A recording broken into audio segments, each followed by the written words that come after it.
औज़ुबिल्लाहिमिनश्शैतानिर्रजीम बिस्मिल्लाहिर्रहमानिर्रहीम। जी अस्सलामुअलैकुम।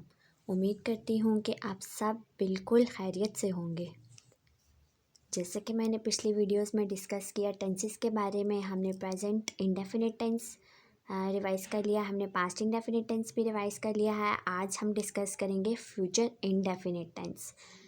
Future indefinite tense को हम सिंपल फ्यूचर टेंस भी कहते हैं।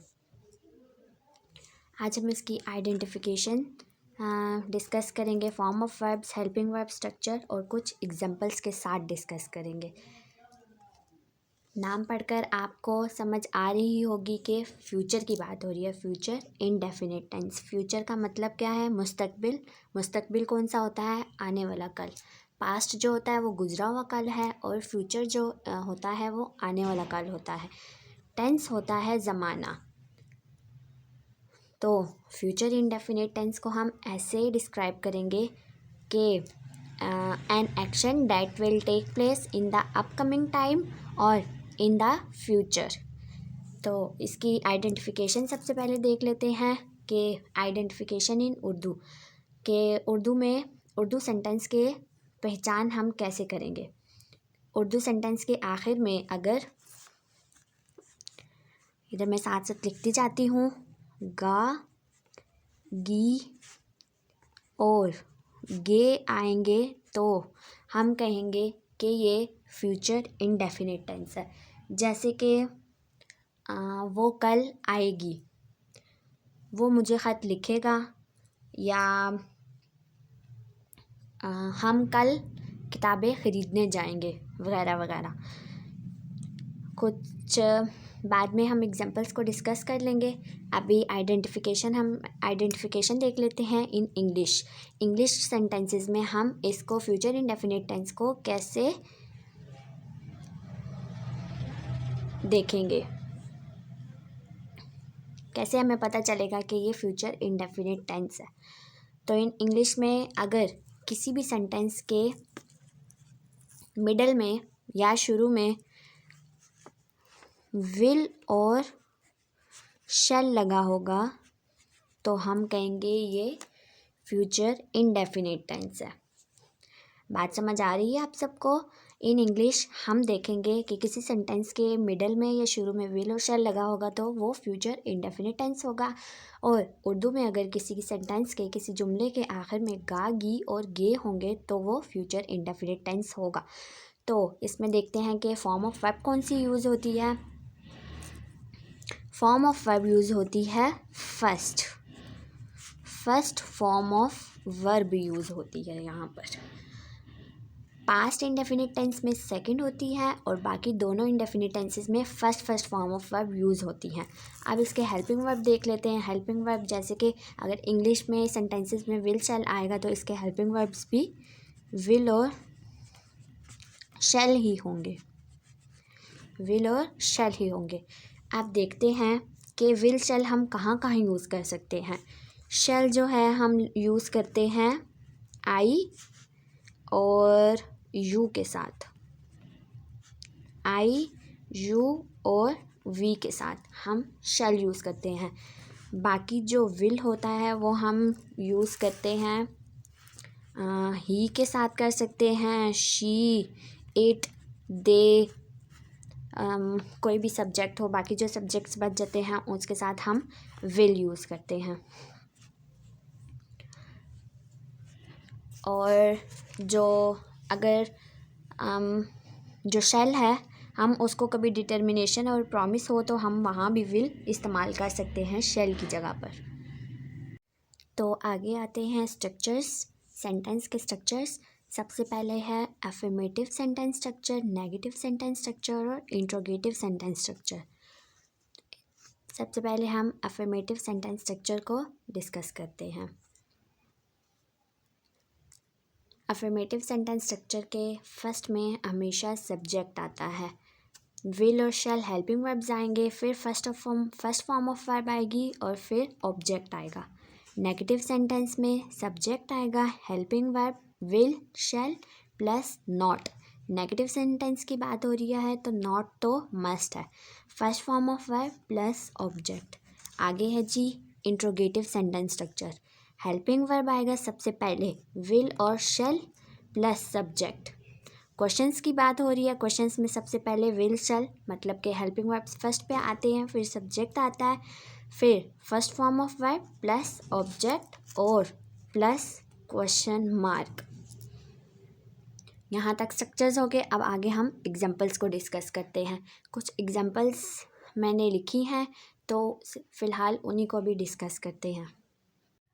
फर्स्ट पर है वो ख़त लिखेगा, आखिर में क्या आ रहा है गा, तो ये फ्यूचर इंडेफिनिट टेंस है। इसके हेल्पिंग वर्ब्स क्या होते हैं विल और शैल। वो ख़त लिखेगा, ही के साथ क्या आएगा आई और वी के साथ हम शैल लगाते हैं, बाकी सब के साथ हम विल लगाते हैं। वो ख़त लिखेगा, तो फर्स्ट सेंटेंस है he will write a letter. He will write a letter. इसका नेगेटिव बनाते हैं he will not write a letter. Interrogative will he write a letter plus question mark.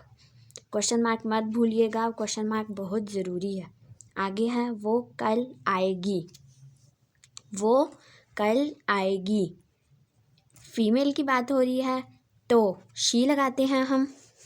Second tense है शी विल कम, कल आएगी, कल tomorrow, she will come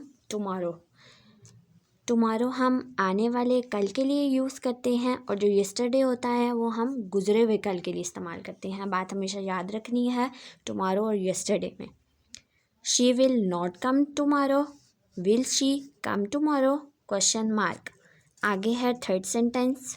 third क्या है नूर कल बिरयानी खाएगी, नूर कल बिरयानी खाएगी, तो Noor will eat biryani tomorrow.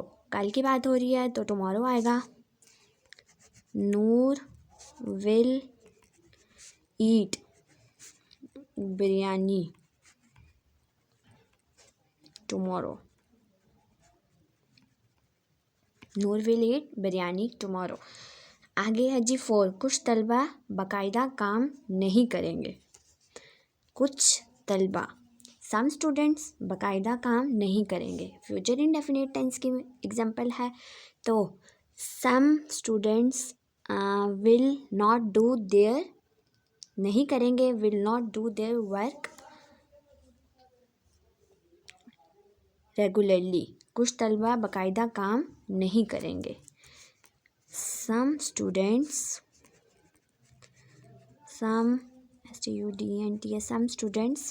will not do their work regularly। बाकायदा की बात हो रही है तो हम रेगुलरली यूज़ करेंगे। नंबर 5 टेंस है, क्या है जुमला हम दुश्मन को शिकस्त दे के रहेंगे।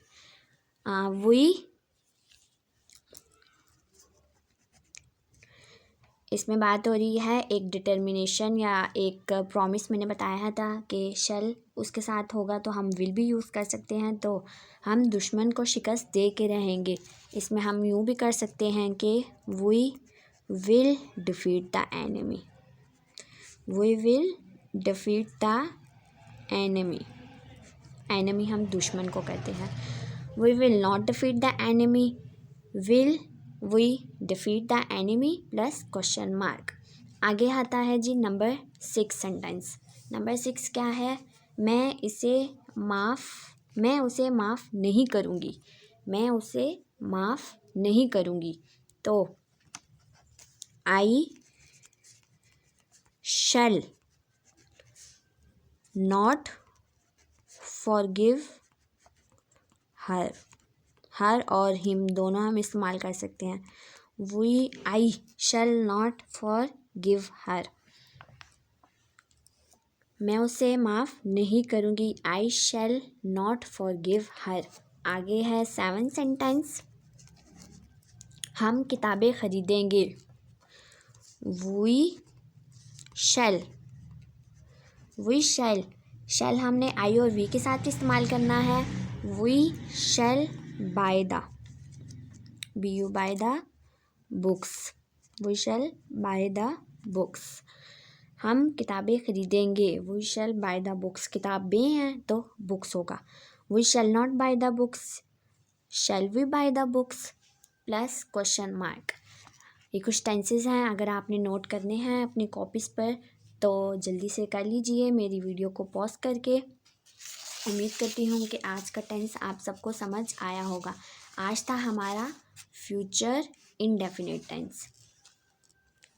फ्यूचर का मतलब होता है मुस्तकबिल टेंस, ज़माना। इसकी मैंने डेफिनेशन शुरू में बता दी थी, आइडेंटिफिकेशन थी इन उर्दू में हम कैसे इसको करते हैं, गा गी और गे से आइडेंटिफाई करते हैं। इन इंग्लिश हम करते हैं विल और शैल से।